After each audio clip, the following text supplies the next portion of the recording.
இப்ப நீங்க கேட்ட கேள்விக்கு பலமுறை உங்க எல்லாருக்குமே நான் பதில் சொல்லிட்டேன். எங்களை விட நீங்க எல்லாம் ரொம்ப ஆர்வமா இருக்கீங்க நாங்க யாரோட கூட்டணி அமைக்க போறோம் அப்படின்றதுல. அந்த வகையில பத்திரிகை நண்பர்களாகிய உங்களை நான் அழைத்து உரிய நேரத்தில் அதிகாரப்பூர்வமாக அறிவிப்பேன். அதனால இன்னைக்கு நானே சேனல்ல பார்த்தேன், அவர் வந்திருக்காரு எங்களோட பேசுறாரு, நீங்க தான் போடுறீங்க. எங்களுக்கே இன்னும் தகவல் வரல. யார் உங்களுக்கு தகவல் கொடுக்கறாங்க? கொஞ்சம் சொன்னீங்கன்னா நல்லா இருக்கும். இதான் உண்மை. இன்னும் நான் இப்ப இங்கதான் நிக்கிறேன் தலைமை அலுவலகத்துல. எங்களை சுத்தி எங்க கழக நிர்வாகிகள் இருக்கேன். எங்களுக்கே அந்த மாதிரி ஒரு நியூஸ் இப்ப இந்த நிமிஷம் வரைக்கும் வரல. அப்படி இருக்கும் பட்சத்தில் மீடியாவுக்கு யார் இந்த மாதிரி தவறான ஒரு செய்திகளை கொடுக்கறாங்க என்பது உண்மையிலே எனக்கு புரியல. நான் பலமுறை உங்க எல்லார்ட்டையும் சொல்லிட்டேன். அப்படி ஏதாவது டவுட் இருந்தா எங்க கிட்ட கேளுங்க, நான் விளக்கம் சொல்றேன்னு. பட் நீங்க உங்க செய்தியை போடுற மாதிரி தான் இருக்கீங்க. நீங்க போட்ட செய்தியில் 1% கூட உண்மை இல்லை. இந்த நிமிஷம் வரைக்கும் யாரும் எங்களை அணுகவும் இல்லை, எங்களுடன் தொலைபேசியிலும் தொடர்பு கொள்ளல. ஏன்னா அவர் எதற்கு இங்க வந்திருக்காரு என்பது கூட எங்களுக்கு தெரியாது. இதான் உண்மை. எனவே உண்மை நிலையை நீங்க போடணும்னு சொல்லி நான் கேட்டுக்கிறேன். ஏன்னா இதை பாக்குறவங்க எல்லாம் கன்ஃபியூஸ் ஆகுறாங்க. நான் தெளிவா சொல்றேன், நான் கூப்பிட்டு உங்களை அதிகாரப்பூர்வமா அறிவிக்கிறேன் நான் சொல்றேன். ஆனாலும் நீங்க டெய்லி ஏதோ ஒரு நியூஸ் உங்க டிஆர்பிக்காக நீங்க போட்டு கன்ஃபியூஸ் பண்ணாதீங்க யாரையும்.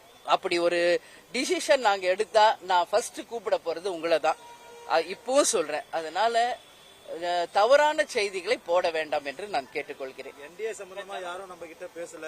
என்டிஏ கூட நம்ம போகல, இல்ல வேற ஏதாவது கூட்டணி கூட போகிறோமா? யார் கூட கூட்டணின்ற முடிவு எடுத்திருக்கோம்? இல்ல, அதுதான் இன்னும் நாங்க டிசிஷன் எடுக்கல. நீங்க கேக்குறீங்க என்டிஏன்னு. அவர் வந்திருக்காரு, 23ஆம் தேதி பிரதமர் வருகிறார் என்பதை தொலைக்காட்சியில தான் நான் பார்த்தேன். அவங்க பொதுக்கூட்டத்துக்கு வர்றாங்களா, அவங்க கட்சி சார்பான கூட்டமா, அவங்க கூட்டணி சார்பான கூட்டமா என்பது கூட இன்னும் யாருக்கும் அது தெரியல. அதனால உங்களை மாதிரி தான் நானும், எதுவும் தெரியாது. எங்களை பொறுத்த வரைக்கும் தேமுதிகவை சார்ந்த பொறுத்த வரைக்கும் நான் ஏற்கனவே சொன்னது போலதான், மாநாட்டிலையும் பிரஸ் மீட்லயும் நான் சொன்னது போல, எங்க மாவட்ட செயலாளர்கள் கழகத்தினுடைய நிர்வாகிகளை கலந்து ஆலோசிச்சு ஒரு தெளிவான ஒரு முடிவை பத்திரிகை நண்பர்களாக உங்களை அழைச்சு நாங்க அறிவிப்பேன். அதுக்கு முன்னாடி 24ஆம் தேதியிலிருந்து பிப்ரவரி 2ஆம் தேதி வரைக்கும் 4ஆம் கட்ட பயணத்திற்கு நாங்க கிளம்புறோம். அதுவும் ஏற்கனவே திட்டமிட்டபடி அந்த பயணமும் நாங்க செய்ய இருக்கிறோம். அதாவது உள்ளம் தேடி இல்லம் நாடி மற்றும் மக்களை தேடி மக்கள் தலைவர் 4ஆம் கட்ட பயணம் நாங்க தொடர இருக்கிறோம் என்பதையும் தெரிவிச்சுக்கிறேன். அதனால யாருடனாவது கூட்டணி முடிவானால் உறுதியாக உங்களை அழைச்சு நாங்க சொல்கிறோம் என்பதை தெரிவிச்சுக்கிறேன். அதே மாதிரி பாலிமர் சேனல், நீங்க தான் அன்னைக்கு வந்தீங்க. உங்ககிட்ட நான் ஒன்னு கேட்டுக்கிறேன். உங்களுக்கு எல்லாமே இங்க என்ன நடக்குதுன்னு தெரியும். அவர் பேர் வைக்கணும்னாரு. நான் உள்ள ஆபீஸ்க்குள்ள வாங்க பேர் வைக்கிறேன்னு தான் சொன்னேன். இவ்வளவுதான் அன்னைக்கு நடந்தது. அதுக்குள்ள நீங்க ஏதோ அவரை பிடிச்சி தள்ள மாதிரியும் ஏதோ நீங்க தயவு செஞ்சு தப்பானதை நீங்க முன்னூறு பண்ணக்கூடாது. இவ்வளவு பேர் நிக்கிறாங்க, டெய்லி இவ்வளவு பேர் சாப்பிடுறாங்களே, ஏதாவது ஒரு பாசிட்டிவ் நியூஸோ ஒரு பிளஸ் நியூஸோ ஏதாவது போடுறீங்களா? அப்புறம் அந்த குழந்தைக்கு நான் தான் பேர் வச்சேன். அவங்களுக்கு வேண்டிய மரியாதை செலுத்தி தான் நான் அனுப்புனேன். ஏன்னா 12:30 நான் சொல்றேன், டைம் ஆயிடுச்சு, சாப்பாடு போட்டு நான் ஆபீஸ்க்குள்ள வரேன், நான் பேர் வைக்கிறேன்னு தான் சொல்றேன். அதுக்குள்ள நீங்க ஒரு தவறான செய்தியை இனிமேல போட வேண்டாம் என்பதை எல்லா பிரச்சனையும் வச்சுக்கிட்டு உங்ககிட்ட சொல்றேன். ஏன்னா இங்க நடக்கிறது அத்தனையும் நல்ல விஷயங்கள் தான் நடந்துட்டு இருக்கு. அதையெல்லாம் நீங்க எதுவும் காமிக்க மாட்டேங்கிறீங்க. இல்லாத ஒரு விஷயத்தை பூதாகரமாக்கி மக்கள் மத்தியில உங்க டிஆர்பி ஏத்தணுன்றதுக்காக தேமுதிகவை தயவு செஞ்சு பயன்படுத்தாதீங்க. அப்படி ஏதாவது டவுட் இருந்தா என்கிட்ட டைரக்டா கேளுங்க. நான் உங்களை டெய்லி கூப்பிட்டு பேசுறேன். உங்க டவுட்ஸ் எது இருந்தாலும் கேளுங்க, நான் சொல்றேன். அதுக்கு பதில் தப்பு செய்தியை தயவு செஞ்சு போட வேண்டாம். இது கடைகோடியில் இருக்கிற தொண்டர் வரைக்கும் அந்த சேனல்ஸ் மேல கடும் கோபத்தை இது உண்டாக்குது. அது வேண்டாம். நான் ஃப்ரெண்ட்லியா இருக்கணும்னு நினைக்கிறேன். நீங்களும் அதே ஃப்ரெண்ட்லியை நீங்களும் காப்பாத்திக்கணும்னு சொல்லி நான் கேட்டுக்கிறேன். கூட்டணி குறித்து நாங்க உறுதி செஞ்சிட்டோம், உரிய நேரத்துல அறிவிப்போம் அப்படின்னு சொல்லிட்டு மாநாட்டுல நீங்க அறிவிப்பு செஞ்சீங்க. ஆனா இப்ப கூட்டணி குறித்து முடிவெடுக்கல அப்படின்ற இல்ல, முடிவு எடுக்கலன்னா எங்க கட்சிக்குள்ள நாங்க கலந்து ஆலோசிச்சிருக்கோம். புரியுதுங்களா?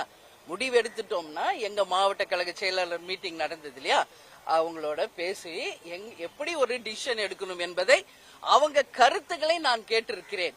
உங்களுக்கு தெளிவாவே சொல்லியிருக்கேன். ஒரு ஃபார்ம் கொடுத்தோம், அவங்க எந்த கூட்டணிக்கு போகணும் டிக் பண்ணி கொடுத்திருக்காங்க. கீழே ஒப்பீனியனும் கொடுக்க சொல்லியிருக்கோம். அவங்க ஒப்பீனியனையும் அவங்க விருப்பம் யாருடன் செல்லணும் என்பதை கொடுத்திருக்காங்க. சோ அது நாங்க கலந்து ஆலோசிச்சிருக்கோம்.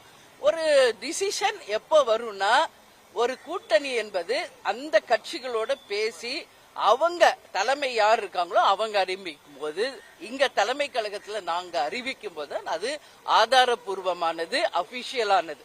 அதற்கு முன்னாடி வருகின்ற செய்திகள் எல்லாமே உண்மைக்கு புறம்பானவை என்பதை மட்டும் நீங்கள் புரிந்து கொள்ள வேண்டும் என்று கேட்டுக்கொள்கிறேன். என்டிஏ வந்து இப்ப தெளிவில்லாம இருக்கு அப்படின்றத எடுத்துக்கலாமா? ஏன்னா பிரதமர் நரேந்திர மோடி 23ஆம் தேதி வராரு, இன்னைக்கு பியூஷ் கோயல் வந்து தமிழ்நாட்டுல இருக்காரு, ஆனா உங்களுக்கு அழைப்பு எதுவும் இல்ல அப்படின்றீங்க. அப்போ என்டிஏ கூட்டணி குழப்பத்துல தமிழ்நாட்டுல இருக்கிறாங்க அப்படின்றத எடுத்துக்கலாமா? அது நீங்க பியூஷ் கோயல் இங்க வந்திருக்காரு, என்டிஏல இருக்கிற இன்னைக்கு பாஜக இருக்கிற தலைவர்கள் இருக்காங்க, அவர்களிடம் கேட்க வேண்டிய கேள்வி. இதை தேமுதிக அலுவலகத்தில் என்னிடம் கேட்டால் அதற்கு என்னிடம் பதில் இல்லை. அழைப்பே வரலைங்கிறப்ப அது இல்ல, அது நான் சொல்ல முடியாதுல்ல. ஏதோ நடக்காத ஒரு விஷயத்திற்கு நீங்க என்ன பதில் சொல்றீங்க, அதனால அதற்கு இப்ப பதில் சொல்ல முடியாது. இந்த நிமிஷம் வரைக்கும் அப்படி கிடையாது. அதுதான் உண்மை, அதுதான் தெளிவு. என்னங்க என்டிஏ அலைன்ஸ்ல ஏற்கனவே நீங்க இருந்தீங்க, இப்போ வந்து என்ன அப்படின்னா இன்னைக்கு வந்து டிடிவி தினகரன் என்டிஏ அலைன்ஸ் உறுதிப்படுத்திருக்காரு. சரிங்க. அப்படி இருக்கும்போது உங்களுக்கு பேசல, சரியான தகவல் இல்லைன்னு சொல்றீங்க. அப்போ சரியான ஒரு அணுகுமுறையில இல்லாம இருக்காங்க அப்படின்றத பார்க்கலாமா? இல்ல, அதுதான் இந்த கேள்வி நீங்க அவங்க கிட்ட கேட்கணும். எங்க நிலைப்பாடு என்னன்றது உங்களை அழைச்சு நான் அதிகாரப்பூர்வமா அறிவிக்கிறேன்னு சொல்றேனே உங்களுக்கு, புரியுதுங்களா? அதனால இன்னும் தேமுதிக யாருடன் கூட்டணி என்பதை முடிவு செய்யவில்லை. முடிவு செய்யலன்னா முடிவு பண்ணிட்டு மாநாட்டுல சொன்னீங்களேன்னு சொல்லாதீங்க. அது எங்க மாவட்ட செயலாளரோட கலந்து ஆலோசனை முடிஞ்சிருக்கு. சோ ஃபைனல் டிசிஷன் ஒன்னு இருக்குல்ல, அறிவிப்புன்னு, அது ஒண்ணு வெயிட்டிங். நான் நிச்சயம் உங்களை அழைச்சுதான் எல்லாரும் முன்னாடியும் நான் அறிவிப்பேன். அத சொல்லிட்டேன், என்னையோட நீங்க ரொம்ப ஆர்வமா இருக்கீங்கன்ட்டு. அதனால நாங்க பாத்துக்கிறோம். இது எங்க கட்சி, எங்க ஃபியூச்சர், எங்க நம்பி இருக்கிற லட்சக்கணக்கான தொண்டர்களுக்கு ஒரு அண்ணியா இல்ல, அம்மாவா மிகப்பெரிய பொறுப்போட மிகப்பெரிய கடமை கேப்டன் என்கிட்ட கொடுத்துட்டு போயிருக்காரு. உங்களுக்கு எல்லாம் தெரியும், ஒரு குடும்பத்தை நிர்வகிக்கிறதே ஒரு பெரிய விஷயம். அப்படி இருக்கிறப்போ இவ்வளவு பெரிய ஒரு கட்சி மிக மிக பொறுப்புடன் மிக மிக அந்த பொறுப்புணர்வோடு நான் இருக்கேன். நிச்சயமாக உரிய நேரத்தில் அறிவிக்கிறேன். அழைப்பு இன்னைக்கு வந்ததுன்னா நீங்க போய் பேசுறதுக்கு தயாராக்கீங்களா? ஒருவேளை உங்களுக்கு அழைச்சானே, சென்னையில தான் இருக்கிறாரு, எல்லாரையும் பார்த்துட்டு இருக்காரு, உங்களுக்கு அழைப்பு வந்தா நீங்க போறதுக்கு தயாரா இருக்கீங்களா? இல்ல, அப்படி வந்துச்சுன்னா உங்களுக்கு நான் சொல்றேங்க. இந்த நிமிஷம் வரைக்கும் வரல. அவங்க மீட்டிங்கே என்னன்னு இன்னும் நிறைய பேருக்கு புரியல. அவங்க கட்சி மீட்டிங்கா கூட்டணி மீட்டிங்கானே தெரியல. அதனால பொறுத்து இருப்போம். சரிங்களா? 23 தான் அவர் வராரு, அன்னைக்கு பாப்போம். நான் தான் சொல்லிட்டேன். ஒரு கட்சியா நீங்க கேக்குறீங்க. எல்லாருமே எங்களுக்கு தோழமை கட்சிகள் தான். ஏற்கனவே உங்களுக்கு சொல்லியாச்சு. கேப்டன் குரு பூஜைக்கு எல்லாரும் வந்தாங்க. எல்லாருமே எங்க ஃப்ரெண்ட்லி தான், தோழமை கட்சி. ஆனா யாருடன் நாங்கள் இறுதி கூட்டணி அமைக்க போகிறோம்